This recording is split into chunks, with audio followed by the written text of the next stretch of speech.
Hello दोस्तों, आप सभी का स्वागत है आपके अपने चैनल बीके स्टडी पॉइंट में। आज मैं जीव विज्ञान के प्रश्नों का संग्रह लेकर आया हूँ। इस पूरी श्रृंखला में 1500 प्लस क्वेश्चन होगा। वीडियो के माध्यम से 20, 30, 40 क्वेश्चनों का सॉल्यूशन एक दिन में कराई जाएगी। इसी तरह से जीव विज्ञान के प्रश्न, फिजिक्स के प्रश्न, केमिस्ट्री के प्रश्न, history, political science, economics, environmental science, जितने भी जीके जीएस के सेक्शन से प्रश्न परीक्षा में पूछे जाते हैं, उन सभी परीक्षा उपयोगी प्रश्नों का संग्रह, परीक्षा उपयोगी प्रश्नों का सॉल्यूशन यहाँ पे मिलेगा। आप लोग बने रहिए, वीडियो को देखते रहिए, बराबर कमेंट करिएगा कैसा लग रहा है। कोई भी कमी हो उसको कमेंट में लिखिएगा ताकि मैं उसको सुधार कर पाऊँ। तो आइए समय को न लेते हुए शुरू करते हैं, आगे बढ़ते हैं। बायोलॉजी के प्रश्नों का संग्रह है। फिर मैं बता दूं कि सबसे ज़्यादा किसी भी सेक्शन से प्रश्न आते हैं वो जीव विज्ञान से आते हैं, इसलिए जीव विज्ञान से 1500 क्वेश्चन है। ये प्रश्न कहीं ना कहीं किसी न किसी कभी ना कभी एग्जाम में पूछे गए प्रश्न हैं। तो इन सभी प्रश्नों को बढ़िया तरीक़ा से देखिए। इसका PDF टेलीग्राम चैनल पे मिलेगा। Telegram channel BK study point, मैं डिस्क्रिप्शन बॉक्स में इसका लिंक दे दूँगा। आइए समय को न लेते हुए शुरू करते हैं। सबसे पहला प्रश्न जो है यहाँ पे देखते हैं कि मधुमक्खियों की भाषा की पहचान करने के लिए नोबेल पुरस्कार किन्हें दिया गया। सबसे पहले तो देखते हैं कि मधुमक्खी के बारे में समझते हैं। मधुमक्खी एक सामाजिक प्राणी है। मधुमक्खी की भाषा कौन सी होती है? तो मधुमक्खी की जो भाषा होती है उसको डांस बोला जाता है। मैं लिखने में तो थोड़ी कठिनाई हो रही है, लेकिन मैं यहाँ पे बोल दे रहा हूँ स्पष्ट रूप से, आप लोग समझ लीजिएगा। मधुमक्खी एक सामाजिक प्राणी है। मधुमक्खी की भाषा डांस होती है। उस भाषा को पहचान करने वाले वैज्ञानिक थे वॉन फ्रिश, और इसी पहचान करने के लिए उनको नोबेल पुरस्कार दिया गया। आगे बढ़ते हैं। क्वेश्चन नंबर 2, स्टार्च और सेलुलोज के बारे में निम्नलिखित में से कौन सा कथन सही नहीं है? सबसे पहले समझते हैं कि स्टार्च क्या होता है, सेलुलोज क्या होता है। स्टार्च हम लोग देखे होंगे, जब कोई भी दवा खाते हैं तो दवा जो खाते हैं, कैप्सूल वाला जो दवा खाते हैं वो स्टार्च का बना होता है। और सेल्यूलोज क्या होता है? तो कपास एक सेल्यूलोज का उदाहरण है। दोनों बहुलक है, दोनों का वनस्पति उद्भव होता है, यानी कि ये भी पेड़ पौधे से मिलता है, सेल्यूलोज तो पेड़ पौधे से मिलता है, तो पेड़ पौधे से मिलता है तो वनस्पतिक उद्भव होता है। दोनों ग्लूकोज के अणु होते हैं, लेकिन ऑप्शन नंबर यहाँ पूछ रहा है कि कौन सा सही नहीं है। तो आयोडीन के साथ दोनों रंग प्रदान करते हैं, जो कि ऐसा बात नहीं होता है। तो इसलिए ऑप्शन नंबर इसमें डी हो जाएगा। क्वेश्चन नंबर 3 देखते हैं। ऊँट अपने कुबर में किसका उपयोग किस काम के लिए करता है? ऊँट अपने कुबर का उपयोग किस काम के लिए करता है? तो ऊँट के कुबर, ऊँट को सबसे पहले तो इस क्वेश्चन का आंसर मैं लगा देता हूँ वसा के संग्रह करने के लिए। फैट का संग्रह ऊँट के कुबर में होता है। ऊँट को रेगिस्तान का जहाज़ बोला जाता है। वो एक बार पानी पी लेता है तो एक महीना दिन तक पानी बिना पिए रह जाता है, इसीलिए वो रेगिस्तान वाले ज़मीन पे चलता है। ऊँट को रेगिस्तान का जहाज़ कहा जाता है। और ऊँट के कुबर में वसा का संग्रह होता है।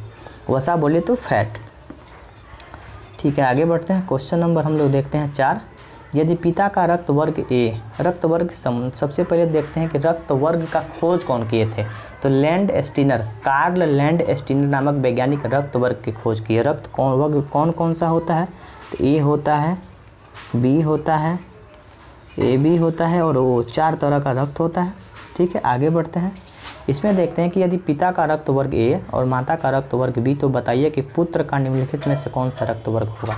इसमें आसानी से याद कर सकते हैं कि माता का रक्त वर्ग O होगा, तो जो बच्चा जन्म लेगा वो माता के ऊपर डिपेंड करेगा, तो इसलिए पुत्र का जो रक्त वर्ग होगा O हो जाएगा।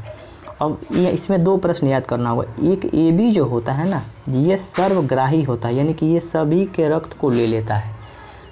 प्रश्न यहाँ पे बनता है कि AB को क्या बोला जाता है? तो AB को सर्वग्राही, ग्राही मतलब ग्रहण कर लेना, सभी ब्लड ग्रुप को, सभी रक्त समूह को ग्रहण करने का काम कौन करता है? AB करता है, पूरी तरह से ले लेता है।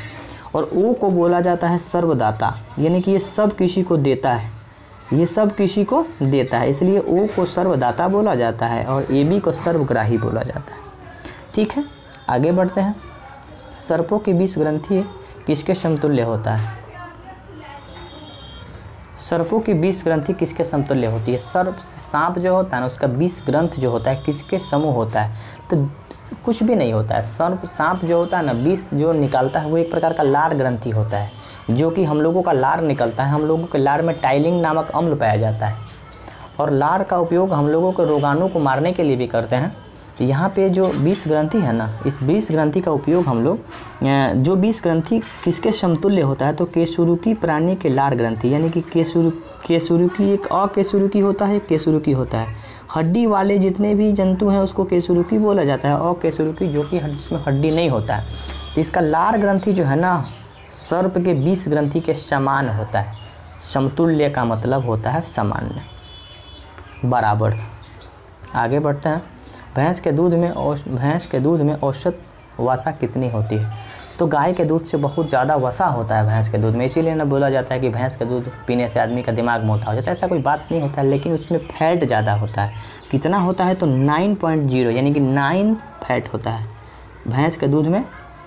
फैट 9.0 यानी कि 9% होता है। क्वेश्चन नंबर 7 यहाँ देखते हैं कि निम्नलिखित में से कौन सा मिश्रित उर्वरक है? मिश्रित उर्वरक का मतलब मिक्सचर। हम लोग जब गांव में खाद खरीदने के लिए जाते हैं तो एक मिक्सचर होता है जिसको NPK बोला जाता है। NPK का फुल फॉर्म होता है नाइट्रोजन, फास्फोरस, P से फास्फोरस और K से पोटेशियम। तो नाइट्रोजन, फास्फोरस और पोटेशियम जिसको NPK उर्वरक कहा जाता है, इसको मिश्रित उर्वरक कहा जाता है। ठीक है, आगे बढ़ते हैं। क्वेश्चन देखते हैं 8 नंबर। शिशु का पितृत्व स्थापित करने के लिए निम्नलिखित में से किस एक तकनीकी का प्रयोग किया जाता है? किसी भी बच्चे का मतलब कि पितृत्व मतलब पिता के गुण का पता करने के लिए हम लोग एक तकनीक अपनाते हैं जिसको DNA फिंगरप्रिंट कहा जाता है। DNA क्या होता है? तो DNA का full form dioxy ribo nucleic acid, dioxy ribo nucleic acid जो कि DNA का फुल फॉर्म होता है। DNA का मतलब क्या होता है? जैसे DNA, जैसे हमारा कुछ, जैसे हमें जो गुण होगा हमारे पिताजी से कुछ ना कुछ गुण मिलता होगा, यही गुण को स्थापित करने के लिए इसका उपयोग हम लोग, जैसे बहुत सारा कोई बच्चा भूल जाता है ना, कोई बच्चा गुम हो गया तो गुम हो जाने के बाद पता चलता है कि हाँ ये बच्चा इनका है, इससे पिता का कुछ गुण बच्चा में मिलता है।